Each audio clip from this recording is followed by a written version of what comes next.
आजकल के बच्चों को फ़ास्ट फ़ूड खाना बहुत ही पसंद है, स्पेशली बर्गर्स। बट माएँ अक्सर बच्चों को बर्गर खाने से मना कर देती हैं क्योंकि उन्हें लगता है कि वो बहुत ही अनहेल्दी होते हैं। बाहर की चीज़ें डेफ़िनेटली अनहेल्दी होती हैं। जब हम उन्हीं चीज़ों को घर पर बनाते हैं, तो वो बहुत ही ज़्यादा हेल्दी और स्वादिष्ट बनती हैं।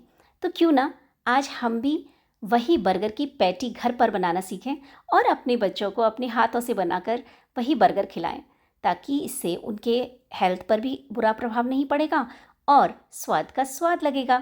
तो चलिए, आज मैं सिखाती हूँ आपको होममेड वेज बर्गर पैटी बनाना। Hello friends, healthy cooking stay fit में आभा जैन आपका एक बार फिर से स्वागत करती है। तो चलिए, सबसे पहले मैं आपको एक पैटी के अंदर न्यूट्रिशनल वैल्यू की जानकारी दे दूं। एनर्जी होगी उसमें 186 kilo calorie, protein 17.4 gram, carbohydrate 10.2 gram, total sugar 1.3 gram, total fat 8.4 gram, saturated fat 1.1 gram and sodium 676 milligram. मैं ये रेसिपी सिखाना आपको शुरू करूं उससे पहले गाइस, अगर आप मेरे चैनल पर नए हैं तो सबसे पहले मेरा चैनल सब्सक्राइब करके पास के दिए गए नोटिफिकेशन बेल को प्रेस कर दें, ताकि मेरे आने वाले नए वीडियो का अपडेट सबसे पहले आपको मिले। तो चलिए शुरू करते हैं ये रेसिपी। गाइस, सबसे पहले एक पैन में मैंने 2 मीडियम साइज़ कैरेट्स लिए हैं। उनको वॉश करके पील करके छोटे छोटे टुकड़ों में काट लिया है और उसमें 1 गिलास पानी डालकर गैस पर बॉयल होने के लिए चढ़ा दिया है। जब तक कैरेट बॉयल हो रही हैं, हमने कुकर में 7 मीडियम साइज़ के पोटैटो लिए हैं और कुकर में बॉईल होने के लिए चढ़ा दिए हैं। अब मैंने यहाँ लिया है एक स्मॉल साइज़ कॉलीफ्लावर, जिसके छोटे छोटे फ्लोरेट्स को चॉप कर लिया है। इन गोभी के टुकड़ों को मैंने साइड में रख दिया है और जिस पैन में हमने कैरेट बॉईल की थी वो कैरेट बॉईल हो चुकी है। तो अब हम उन कैरेट के पीसेस को एक छोटे बोल में ट्रांसफ़र कर लेते हैं। उसमें जो पानी बचा हुआ है पैन के अंदर, उसी में एक और गिलास पानी ऐड करके जो हमने गोभी के फ्लोरेट्स छोटे छोटे थे उनको और 1 कप पीस को बॉईल होने के लिए चढ़ा रही हूँ। आप चाहें तो फ्रेश पीस भी यूज़ कर सकते हैं। मैंने फ्रोज़न ली थी, मेरे पास फ्रेश अवेलेबल नहीं थी। अब देखिए, हमारी ये दोनों चीज़ें बॉईल हो गई हैं, तो इसलिए मैं इन्हें एक प्लेट में ट्रांसफ़र कर रही हूँ। मैंने गाइस कैरेट को अलग से इसलिए बॉईल किया था क्योंकि उसे बॉईल होने में थोड़ा टाइम लगता है, जबकि कॉलीफ्लावर और पीस जल्दी बॉईल हो जाती हैं। आप इस पैन के पानी को प्लांट्स में डालने के लिए यूज़ कर सकते हैं। देखिए, अच्छे से सॉफ्ट हो गई हैं। मैं इन्हें चेक कर रही हूँ हाथों से दबाकर।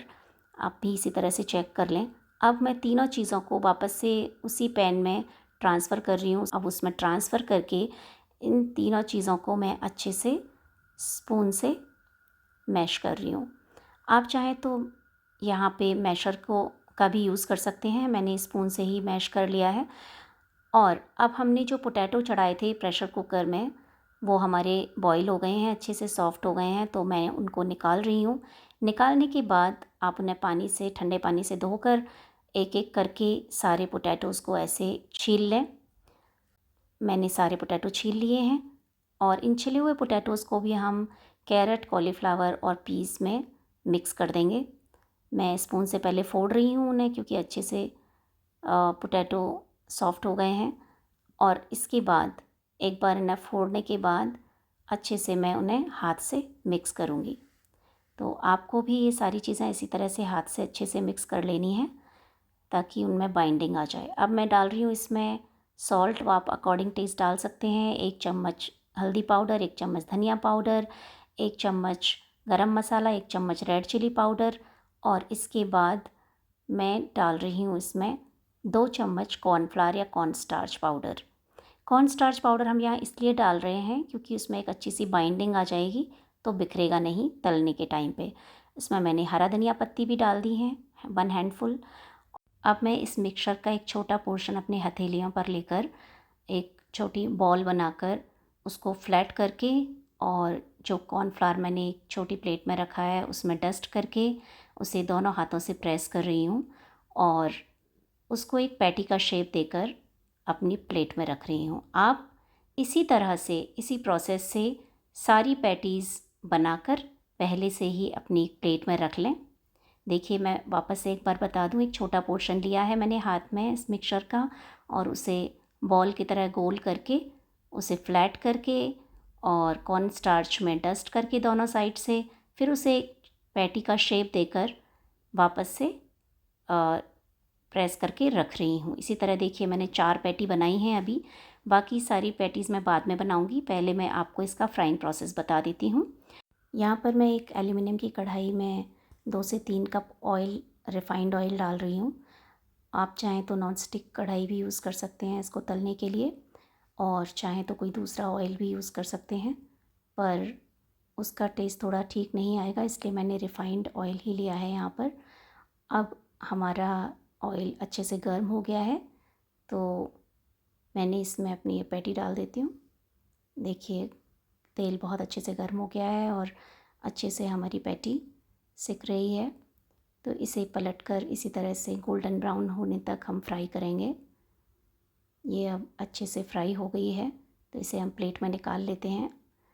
मेयोनीज़ का एक होममेड सब्स्टिट्यूट बना रही हूँ, जिसे मैं बना रही हूँ फ्रेश मलाई से। तो मैंने इसके लिए 2 चम्मच मलाई ली है फ्रेश बोल में, और उसमें 1 चम्मच डाला है टोमेटो केचप, और इसके साथ ही मैं डाल रही हूँ इसमें 1 teaspoon oregano mix.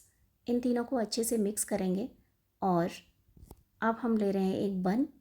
Burger bun को मैंने बीच में से इस तरह से काट लिया है, और इसे अब हम तवे पर बटर डालकर सेकेंगे। गाइस, आपको इस वीडियो से कुछ इन्फॉर्मेशन मिली हो और कुछ सीखा हो तो प्लीज़ इसे लाइक और शेयर ज़रूर करिएगा, और कमेंट भी ज़रूर करिए, बताइएगा आपको ये रेसिपी कैसी लगी। तो देखिए हमारा ये बन अंदर की तरफ से सीख गया है। अब हम इसे असेंबल करेंगे। असेंबल करने के लिए इसके अंदर सबसे पहले जो मलाई मिक्स मैंने बनाया है मैं उसको स्प्रेड कर रही हूँ। उसे स्प्रेड करने के बाद मैं रख रही हूँ एक लेट्यूस का लेयर, और उसके ऊपर स्प्रेड कर रही हूँ टोमेटो केचप। फिर मैं लगा रही हूँ अपनी पैटी, और उसके ऊपर श्रेडर चीज़ लगा रही हूँ। श्रेडर चीज़ लगाने के बाद एक स्लाइस में अनियन की डाल रही हूँ, और उसके ऊपर से डाल रही हूँ ऑरिगेनो मिक्स। आप चाहें तो इसमें टोमेटो स्लाइस भी डाल सकते हैं, अभी मैंने नहीं डाला है। और फिर चिली फ्लेक्स स्प्रिंकल कर रही हूँ, और दूसरा जो बर्गर का टॉप है उसको भी अंदर से थोड़ा टोमेटो केचप डालकर कवर कर रही हूँ। तो लीजिए हमारा होममेड बर्गर तैयार है। इसे अवन में 30 सेकंड्स के लिए गर्म करें और एंजॉय करें। Thank you for watching. Stay healthy.